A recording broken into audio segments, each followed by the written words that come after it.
So what's up YouTube, it's your boy ChasmRift here, and today I got ourselves a video talking about a pretty common topic that you will see within communities, and that is, do tier lists matter? I tried to record this over a month ago, but I didn't like how it went as an unscripted commentary, so here we are with a script that will hopefully keep me on track. To start it off, if you are a casual watching this, you are the definition of insanity, which is doing the same thing over and over again and expecting a different result. You already know the answer and probably been to different videos and social media platforms over this. Of course, tiers don't matter if you're someone who just play by themselves, only with friends, or rarely play online, or never going to events.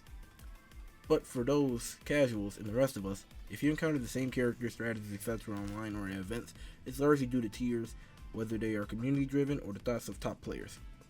For this discussion, I made sure people understand that there are two types of tiers that people generally use in the realm of viability for gaming. Those tiers are usage and overall strength. What's up guys, it's me after the fact. Forgot to mention this, it was kind of just something that went over my head.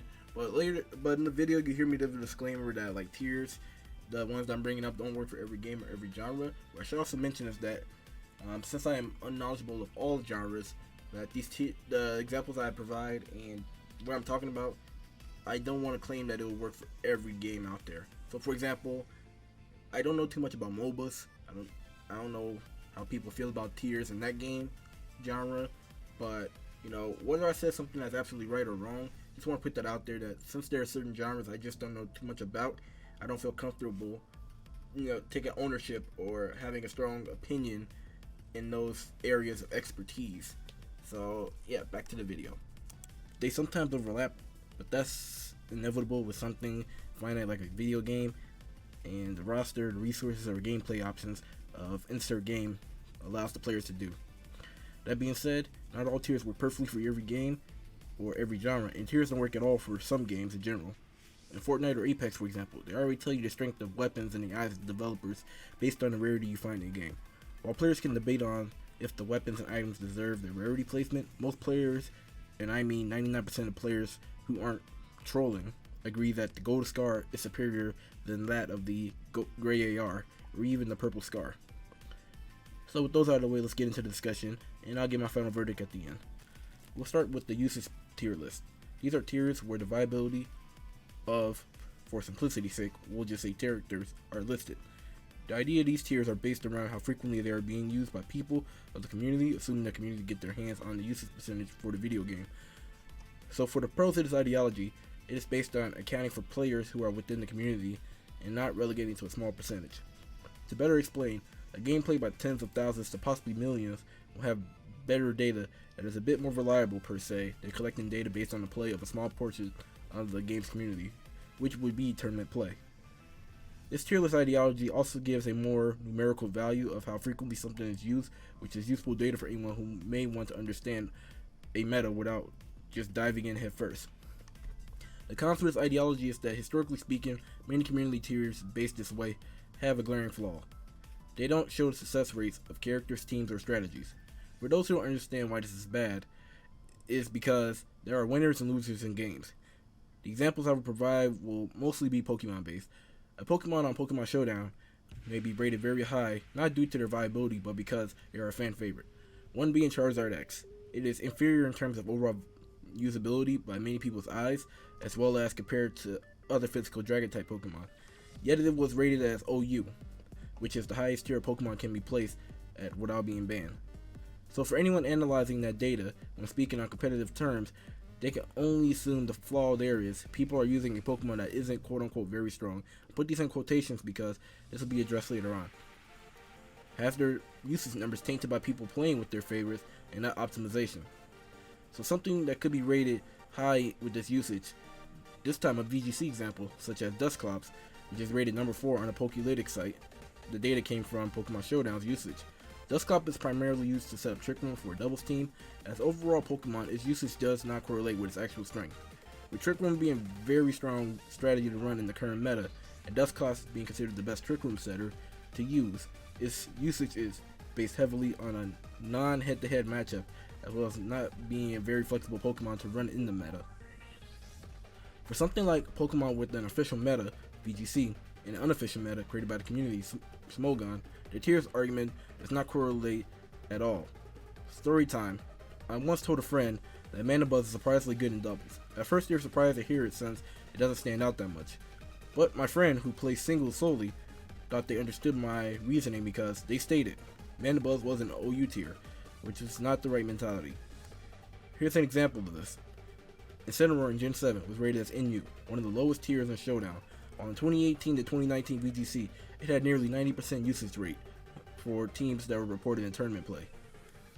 Arcanine was considered RU, which is a tier above NU in Gen 7, while it's always been a staple to VGC since Gen 4 metas when it was legal. So open your minds, people. The other flaw with usage, as stated earlier, is people win and lose in head-to-head matchups. For every top player, there are at least 10 very bad players. While it's not an issue to be bad at video games, it is one when using tiers in this manner. If a top-rated player is used frequently, the question that isn't being asked nor answered in arguments is, what is their win-loss data looking like? While little Timmies around the world can make Charizard X a top-tier mon by usage, if they lost 80% of their games, they are really tainting his reputation in the event someone revealed their win-loss data. Don't believe me? Same logic applies to Dragon Ball FighterZ, a team-based game. The character with the highest usage percentage right now is Goku Black. And a year ago, the team combination with the best win percentage, as in this combination of characters being used on a team, was Frieza, Nappa, and Ginyu. So even if someone argues that it was only one person probably doing all the winning with that, which is considered a bad team, it doesn't change the fact that people can skew and taint data easily. Now we can talk about tiers based on viabilities. I promise it won't be as long-winded as the first example. The concept of tiers that are community driven, where people, content creators, or pro players may make their own tiers. These are usually done mainly to stir discussion and cannot stress that they cannot be taken as law. Again, we'll explain that in a minute. So for these tiers, the most famous ones go by are the ones discussed by the top players of a game. So if Lil Majin in Tekken hypothetically says, I don't know, Noctis is a mid-tier character, people who main Noctis may say they play a mid-tier character. The pros, no pun intended, with these tiers is that we learn how strong characters are based on tournament level play. The reason I say this is because some games are actually affected by connection levels. For something turn-based like Pokemon, you could have crap internet, so long as you're able to finish it, to play the game from start to finish, it doesn't matter. For something like a fighting game or FPS, there are some characters or weapons whose performance is dependent heavily on if the connection is stable and consistent or not. The con to these tiers is that they aren't a one-to-one reflection for the average Joe. If a top player is making a tier list, odds are the tier list is based on their personal matchup experiences, which is playing fellow top players in their only tough competition may only come from the top 8 or top 16 in a tournament and not the 7 rounds of people they had to beat that were just randoms in the bracket.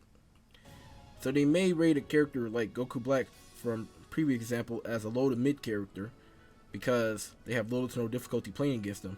For people starting out in the game, don't have good reflexes, may not be able to learn and adjust their defenses on the fly, or maybe not understand move properties, will get open like a can against Goku Black. I know this because that's how it was day one, and people who are still newbies in the game struggle against Goku Black to this day. People feel he is an honest character, but for someone who turtles and never reacts to his command grab, they will think he is a cheap character. To continue, the top players of these games may play these games as a career, so they may rate characters high or low based on their personal use or personal matchups against them. I'm saying a lot of the time labbing and practicing will be for what they consider to be threats that will be common to see in tournament play and not some one-off entity. For example, if you're iffy on a matchup against a character but know they are decently popular, as a top player you may play it safe and rate them as somewhat high, so in the event you play a competent player, you don't underestimate them and potentially lose due to your lack of preparation against their character. Then there are those who don't take tier lists seriously, like No Kami. A player with a top 5 finish at EVO will let his viewers during streams at times determine the placement or even order of characters he doesn't know too much about. So my final verdict on it all, in reality, like no BS, tiers don't matter, at least to the extent people give them. I, as a competitor, don't mind tier lists and do think they play a role in games, but not the way many ignorant players do. This goes for both sides of the spectrum. For Joe Schmo, who has shallow but strong opinions, if there was a tier list to be posted that a large majority of the community agrees with, they may complain that the game is boring and dominated by the same 1 or 2 characters. Many times this is because they block out something that they see as unorthodox, which is a video topic of its own. But since they are so fixated and hate the top 5 characters of a game, they complain about their strong presence. On the other side, there are people who believe tiers are the law of the game. They will judge and look at matchups solely on how they are rated on tiers. I even had people admit to me that because they don't want to invest so much time into learning the game, they just play what is considered to just work, meaning they disregard the uniqueness and additional qualities the game has to offer. Then those two type of people tend to share the same common thought that to make something work, like say a team-based game, something that is unorthodox or not very strong must be accompanied by strong characters to play as emergency backup, or they are needed since they are so meta-defining. For myself, I see tiers as a roadmap or guide to understand how a meta is shaping. Seeing a character be top tier while understanding what they have going for them lets you understand what is the common trend or thought process of players. Even if you want to be anti-tier and purposely pick what isn't considered good, knowing tiers is a useful research for you to tell you how to prep for threats. Meaning right now, Togekiss is the most used Pokemon in VGC by both usage and CP game before the season ended.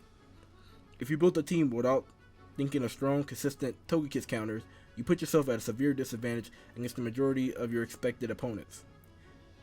If not that is enough for you to sway your opinion, tiers are made by humans, and like anything made by humans, they cannot be perfect. Many games over the years have had tiers made day one of a meta, and because things changed, were discovered, or adapted to, by the end of the season, the placement of even one character is changed, which is alone enough to prove that tiers aren't set in stone ideas. This happens all the time in games, with or without continuous updates and changes during seasons. Finally, the era of gaming we are in, there's no such thing as an unplayable character. There are some that might be very hard to win with, but developers put tools in place for them to succeed to some degree, otherwise they wouldn't be in the game. On the other hand, games may be somewhat broken characters in them, but since we are in the era of updates and balance patches, companies who give a damn can actually address those issues. So, I hope that all makes sense. Thank you guys for watching this video. I gotta do a lot of editing because if I am diligent, you wouldn't hear all the awkward cuts and pauses I had to make. Let me know down below how you guys feel. Seriously, like, I want to know your comments down below. Don't tell me on Discord. Let's get these YouTube analytics on my side. Let's leave a like, leave subscription if you're new here, and yeah, let's just make this video worthwhile. Gates full open. I want to go close them, and just like tier lists, I just want to start a discussion. So, bye.